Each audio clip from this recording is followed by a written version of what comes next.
Friends, చాలా దేశాల్లో మొసళ్ళను పెంచి కోట్ల రూపాయలను సంపాదిస్తున్నారని మీకు తెలుసా? మొసళ్ళను పెంచడమా? అదెలా? మీకు ఇది విని చాలా వింతగా అనిపిస్తూ ఉండొచ్చు, కానీ ఇది నిజం. మీరు ఇంత ప్రమాదకరమైన మొసళ్ళను ఏ విధంగా పెంచుతారని అనుకుంటూ ఉండొచ్చు. మొసళ్ళు చాలా ప్రమాదకరంగా మరియు క్రూరంగా ఉంటాయన్న విషయం మనందరికీ తెలుసు.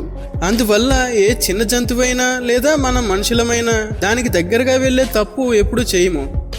థాయిలాండ్లో 1000 కంటే కూడా ఎక్కువ ఈ క్రొకోడైల్ ఫార్మ్స్ ఉన్నాయి. అక్కడ 12 లక్షల కంటే కూడా ఎక్కువ మొసళ్ళు ఉంటాయి. మొసళ్ళ పెంపకం గురించి తెలుసుకునే ముందు ఈ క్రొకోడైల్స్ కొన్ని స్పెషాలిటీస్ ఏమిటో తెలుసుకుందాం.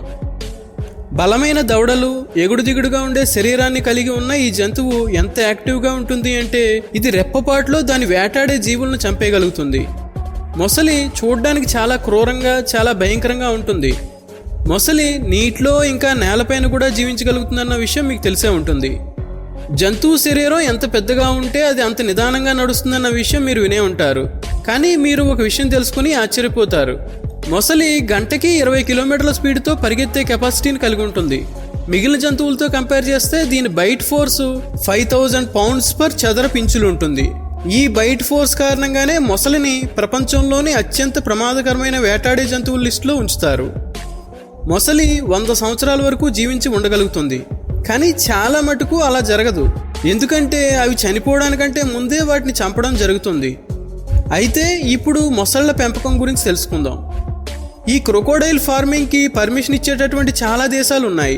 థాయిలాండ్ ఒకే ఒక ఎటువంటి దేశం అంటే అక్కడ 1000 కంటే కూడా ఎక్కువ క్రొకోడైల్ ఫార్మ్స్ ఉన్నాయి. మొసళ్ళ పెంపకానికి మొట్టమొదట మొసలి గుడ్లను సేఫ్ ప్లేస్లో ఉంచాల్సి వస్తుంది. దానివల్ల అందులో నుండి ఒక గుడ్డు కూడా పాడవకుండా ఉంటుంది. ఒక ఫిమేల్ క్రొకోడైల్ ఒకసారి 40 నుండి 70 గుడ్లను పెట్టగలుగుతుంది.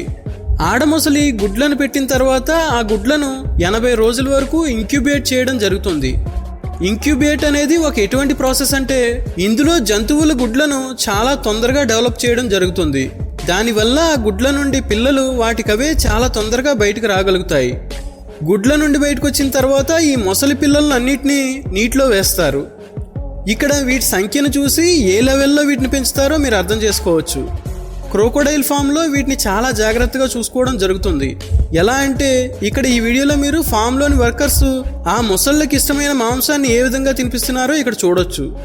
ఈ పెద్ద పెద్ద క్రొకోడైల్ ఫామ్స్లో మొసళ్ళ బాగోగులు చూసుకోవడం జరుగుతుంది. ఇందులోని మొసళ్ళు ఎప్పుడైతే పూర్తిగా డెవలప్ అవుతాయో అప్పుడు వీటిని కబేలాకి పంపుతారు. అక్కడ వీటిని కట్ చేసి వాటి మాంసాన్ని సెపరేట్ చేస్తారు. మొసలి యొక్క అవసరమైన పార్ట్స్ ప్రకారం వాటిని కట్ చేసి ప్యాక్ చేసి మార్కెట్కి పంపుతారు. అంతేకాకుండా మొసలి చర్మం ఏదైతే ఉంటుందో దాన్ని బాగా క్లీన్ చేసి లగ్జరీ గూడ్స్ తయారు చేసే కంపెనీకి పంపుతారు. ఆ పెద్ద పెద్ద కంపెనీలు మొసలి చర్మంతో షూస్, పర్సు, బెల్ట్ లాంటి వాటిని తయారు చేసి వాటిని చాలా కాస్ట్లీకి అమ్ముతారు. మీరు ఈ విషయం తెలుసుకుని ఆశ్చర్యపోతారు. మొసలి చర్మంతో తయారైన ప్రోడక్ట్స్ ఎలాంటివంటే హ్యాండ్ బ్యాగ్స్, జాకెట్స్ లాంటివి చాలా మంచి రేటుకి సేల్ అవుతాయి.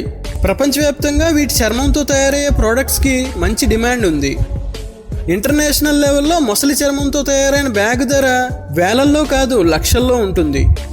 ఇక వీటి మాంసం గురించి మాట్లాడుకుంటే వీటి మాంసం 1 కిలో 500 నుండి 600 రూపాయల వరకు ఉంటుంది. అలాగే వీటి రక్తాన్ని కూడా మెడిసిన్స్ తయారు చేయడానికి యూజ్ చేస్తారు.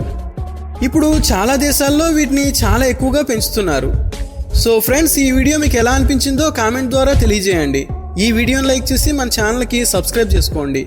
ఇంకొక మంచి వీడియోలో కలుద్దాం. Thanks for watching.